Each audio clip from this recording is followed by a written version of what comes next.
Kita bahas saudara pernyataan dari Ketua Umum Partai Golkar Erlangga Hartarto mengenai meminta jatah minimal 5 kursi untuk menteri dari Partai Golkar saudara di Kabinet Capres Prabowo Subianto. Apakah ini mungkin terrealisasi? Sudah bergabung bersama kami di Kompas Malam saudara Direktur Eksekutif Parameter Politik Indonesia Mas Adi Prayitno. Selamat malam, salam sehat Mas Adi. Selamat malam Mas Yaser, salam sehat selalu. Jadi menurut Anda permintaan dari Ketum Golkar Erlangga Hartarto ini realistiskah?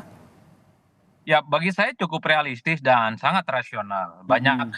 argumen yang sebenarnya bisa dijelaskan kenapa Golkar itu sangat layak untuk mendapatkan minimal jatah 5 menteri. Ya, pertama memang Golkar ini partai politik yang saya kira pertama kalinya memberikan dukungan dan deklarasi secara terbuka saat pencapresan Prabowo dan Gibran.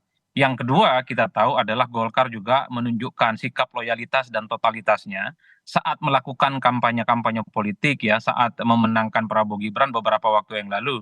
Bahkan dalam banyak hal Golkar ini kan sering pasang badan, di mana kader-kader terbaik mereka yang ditunjuk sebagai jubir dan tim pemenangan untuk membentengi Prabowo dan Gibran dari serangan-serangan kubu 1 dan kubu 3. Nah yang ketiga kalau mau jujur ya tentu karena perolehan suara pileg Golkar itu adalah Mm. suara yang terbanyak di internal koalisi 0 nomor 02.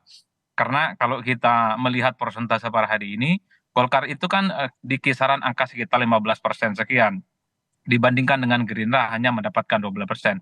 Oleh karena itu, untuk kebutuhan koalisi yang signifikan, terutama untuk mengamankan kekuatan politik parlemen, maka posisi Golkar sebenarnya sangat layak ya untuk mendapatkan 5 kursi.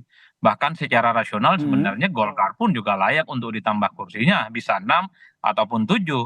Bagi saya dalam politik adalah bagaimana mengakumulasi permintaan-permintaan politik ya sebagai upaya untuk menumpuk kekuasaan.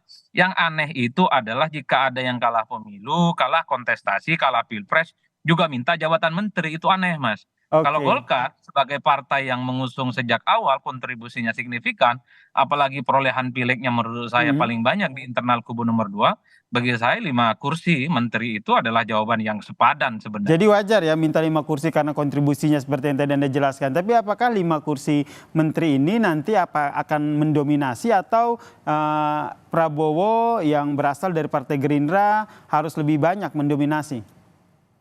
Secara realitas politik memang kubu Prabowo, kubu Gerindra jauh di atas Golkar perolehan menterinya ya. Karena Hmm. apapun judulnya mereka lah yang sebenarnya memiliki privilege ya untuk mendapatkan menteri jauh lebih banyak dibandingkan yang lain.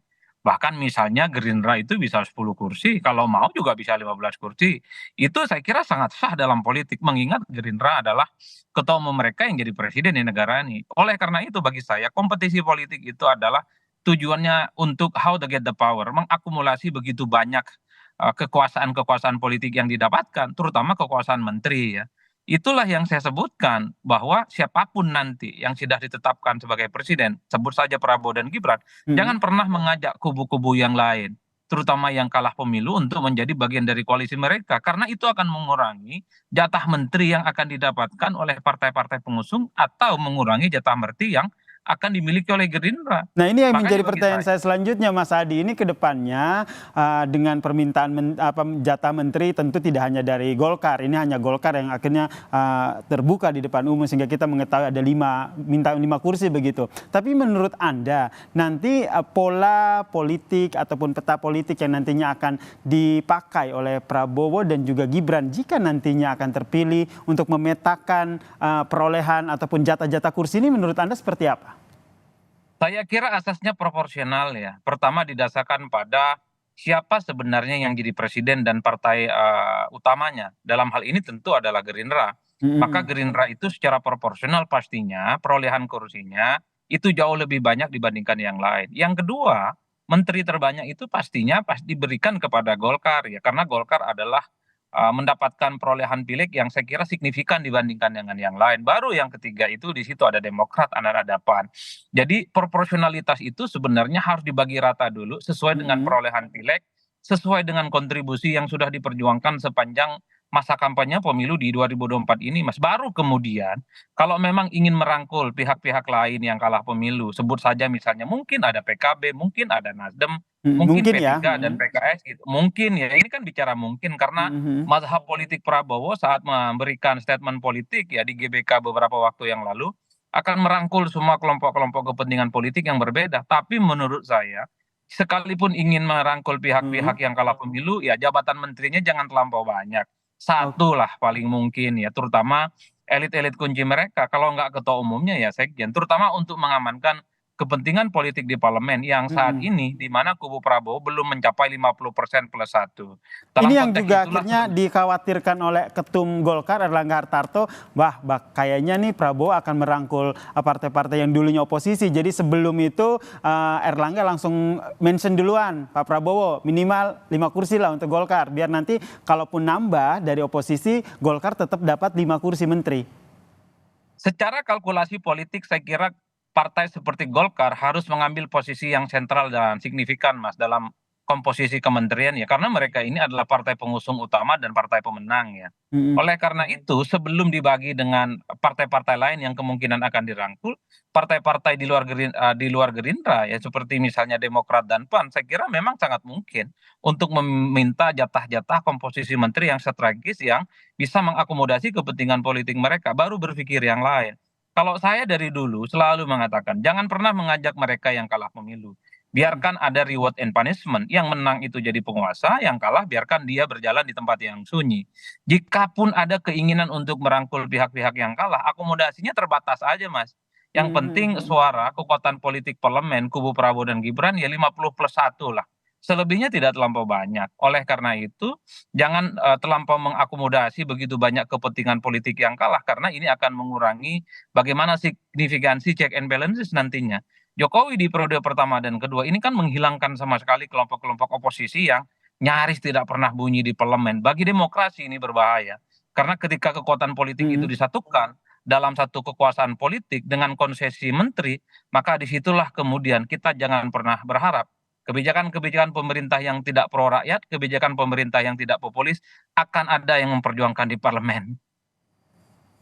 Oke, jadi menurut Anda ini 5 kursi ini nanti akan diikuti oleh partai-partai koalisi lain untuk ikut menyuarakan begitu? Mungkin dari PAN atau partai lain yang juga ikut dalam koalisi Indonesia Maju ini untuk menyuarakan untuk jatah kursi menteri mereka di pemerintahan selanjutnya? Ya, saya kira pastinya. Bahkan sebelum koalisi dibentuk, ketika memberikan dukungan kepada Prabowo dan Gibran, saya kira partai-partai seperti Demokrat dan PAN sudah bicara dari hati ke hati soal kemungkinan jatah menteri yang akan mereka dapatkan andai Prabowo dan Gibran nanti menang dalam Mhm. Pilpres. Ini biasanya sebagai syarat awal di mana partai politik memberikan dukungan politik dalam Pilpres, Mas. Bahkan capres-capres yang kalah misalnya 1 dan 3, partai-partai pendukungnya pun juga diberikan janji politik kalau yang menang 1, kalau yang menang 3 pasti jatah menterinya itu sudah dikalkulasi sejak awal. Oleh karena itu ketika Golkar minta 5 kursi bukan tidak mungkin, partai seperti Demokrat itu bisa minta 3 atau bisa minta 4, sedikitlah, Mhm. turunnya dari yang didapatkan oleh Golkar. Termasuk misalnya PAN sangat mungkin minimal minta 3 menteri dalam konteks ini, karena tentu saja PAN sejak awal, Demokrat sejak awal adalah partai yang pasti mengklaim berkontribusi penting terkait dengan kemenangan Prabowo dan Gibran. Bagi saya, ketika partai-partai pendukungnya Prabowo dan Gibran minta menteri itu signifikan, jumlahnya banyak, cukup rasional karena mereka ikut berkontribusi dan berdarah-darah Oke. memenangkan dalam konteks Pilpres. Nah, itu tadi yang agak aneh itu kalau yang kalah juga akan dikasih menteri dan jumlah menterinya hampir sama dengan partai pengusung Prabowo. Itu agak aneh menurut saya. Oke, kita nantikan ya seperti apa nanti. Ini juga masih menunggu hasil putusan dari KPU, kemudian nanti pengesahannya bagaimana. Yang jelas nih kita lihat nih bagaimana nanti Prabowo Subianto jika nanti terpilih menjadi presiden, pemetaan kabinetnya akan seperti apa. Terima kasih Mas Adi Praditno, Direktur Eksekutif Parameter Politik Indonesia telah bergabung bersama kami di Kompas Malam. Salam sehat Mas Adi.